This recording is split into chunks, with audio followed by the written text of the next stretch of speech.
What's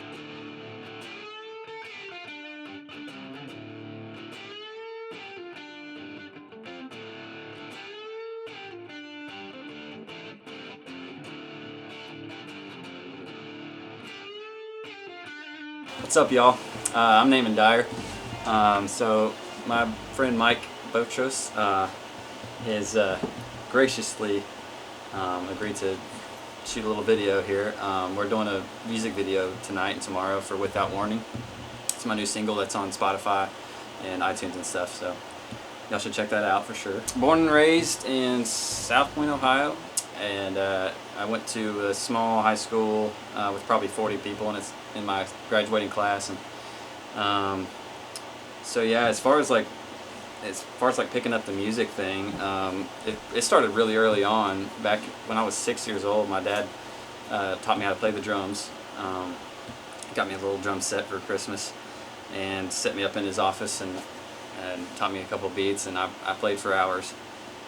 So that was kind of my first love was drums, and then I picked up guitar a few years later, piano, and I didn't start the production stuff until I was probably junior year of high school, maybe sophomore.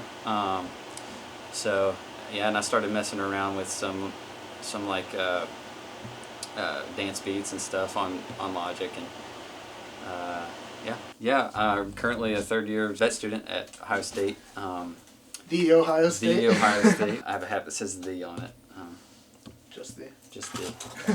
Yeah, my dad's a veterinarian right down here too in Proctorville, and he graduated from the same undergrad and the same vet school as I'm in.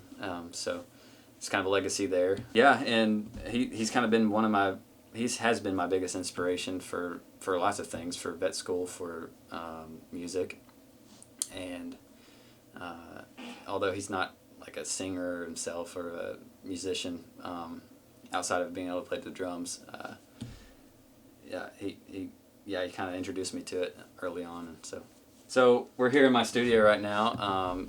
This is in my grandma's attic, which is sort of also my room that I sleep in up here when I'm recording and stuff.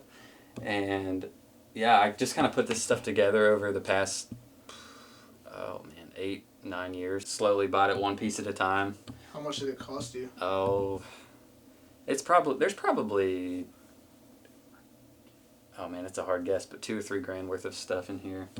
But it's not like what I would classify as like a state-of-the-art equipment of a recording studio. It's a writing studio, really. So I do my writing, my songwriting elsewhere most of the time, like in Columbus, when I'm in school, taking study breaks and things like that. I take time to just write music, write melodies, write lyrics, and then once I get a good selection of songs, I'll come up here and start piecing together demos.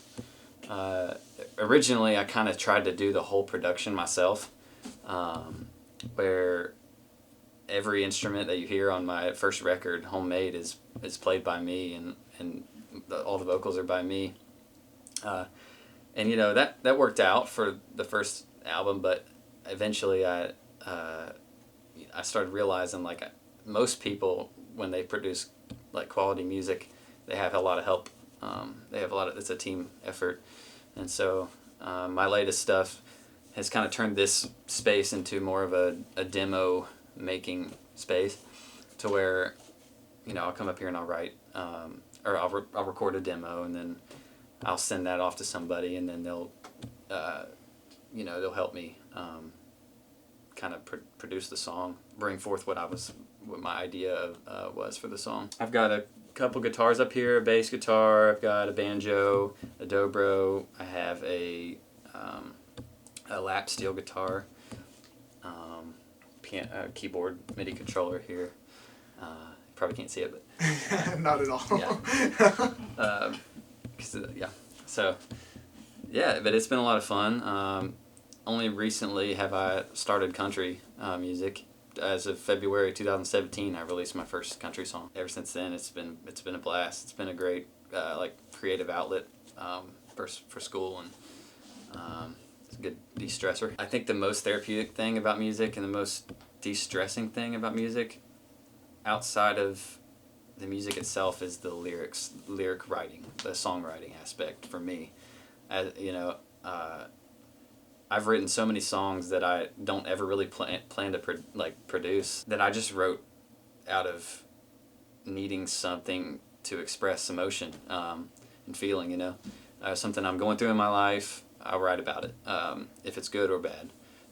And it's funny because most of the time with country, it's usually bad things, and country songs are lamenting songs, and there's a lot of happy country, but there's a lot of sad country, and I think I wouldn't be alone in the idea that, like, when I listen to sad country, and if it hits the right spot, and like along with what I'm feeling, it makes me happy ultimately. It's kind of a weird idea, but yeah, listening to sad country can make you happy. And so that's what I write. That's why I write mostly sad songs, but experiment, with some happier, fun vibes too. So I'm kind of new to it all. I don't get a lot of time to do it, but the time I get to do it is really therapeutic, and it's a good time. This right here, I got several years ago. It's a Fender's American Standard Telecaster. It's black and white, and it's awesome.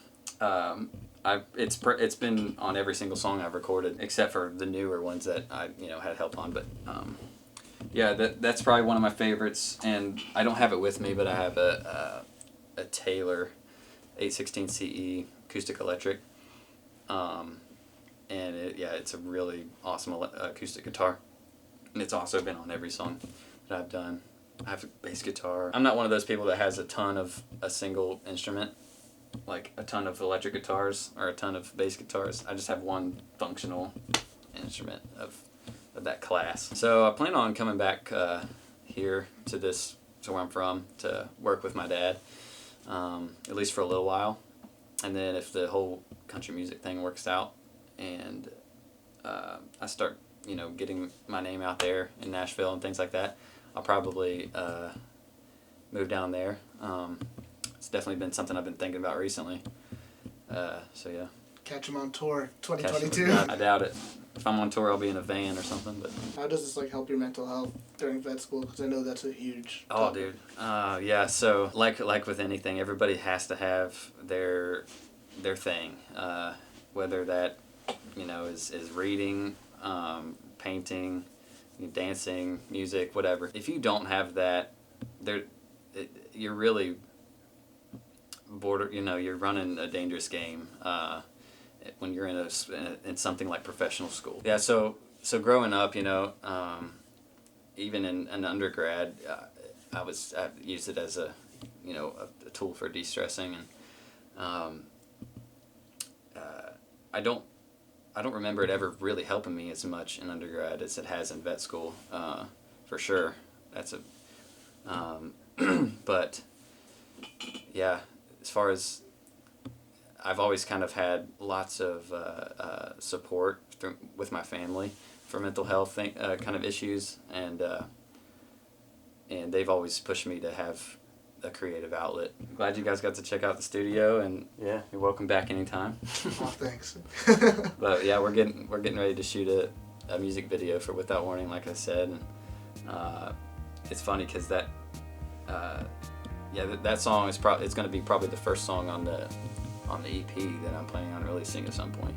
I had a lot of help on it with the music production and things like that. I'm really looking forward to having the video come out. So cool. First of many. Yeah, I haven't had a music video yet, so this is the first for me. Yeah. Hopefully people get to see behind the scenes of that. Yeah. All right. Thank you guys so much for watching. You probably don't know me, but my name is Mike Bojos. I was the one that filmed the music video that you saw, and now the interview that you saw with Naaman Dyer. If you like what you saw, please feel free to like and subscribe. If not, check back for more content, because I think we're starting to do this on a weekly basis. So feel free to check it out, and I hope to see you guys soon. Bye.